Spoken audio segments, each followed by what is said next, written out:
Thank you, Mr. Secretary, for voluntarily being here today and for your service to our country.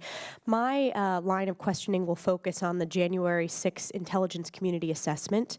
According to the unclassified assessment released on January 6th, quote, DHS assesses that the types of systems we observed Russian actors targeting or compromising are not involved in vote tallying. Can you outline what are the key factors that allowed DHS to make this assessment that we successfully protected the integrity of our vote tallying system? It was the result of spending a lot of time examining state by state what the practices are and were, and that assertion was based upon our best available intel that we had at the time. Can you speak a bit more about the process of evaluating state by state? That I assume that began after the election. How long did that take? Well, after and before. After and before.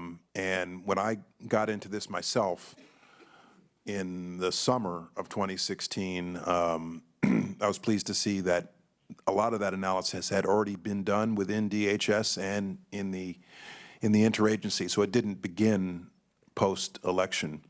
And one of the takeaways was that the voter registration databases are vulnerable because they can be infiltrated online, but the way the tallying and voting and reporting of voting process works, it is largely offline and it is redundant in many ways. So if one avenue fails, there's another avenue, but that some of it does exist over the internet by way of absentee ballots, absentee voting, and the like.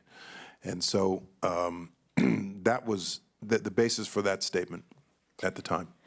Thank you. And based on what the absence of anything to suggest that the tallying had been compromised. Thank you for that clarification. Other than providing an assessment regarding vote tallying systems, what was DHS's role in any, if any, in preparing the intelligence community assessment? There were a number of recommendations that we made that I believe are in a non-public document.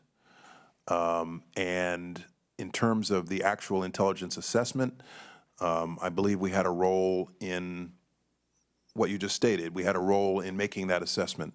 But for the most part, what the Russians were doing, sources and methods, was the role of the intelligence community, CIA, et cetera. Was there a reason why DHS's role was so limited?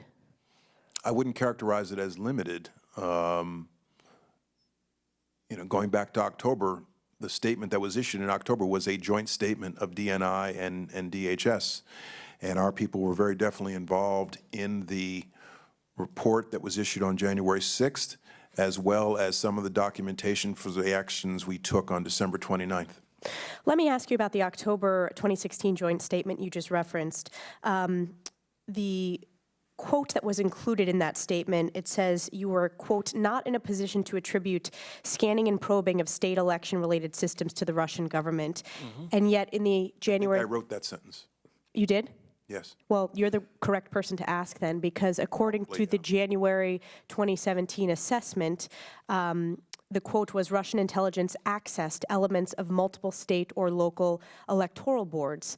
What new information enabled attribution of this activity? Couldn't say in this session.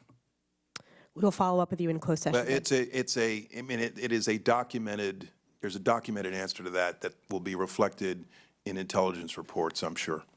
But the statement that I made on October 7th was accurate at the time based on the state of awareness at the time.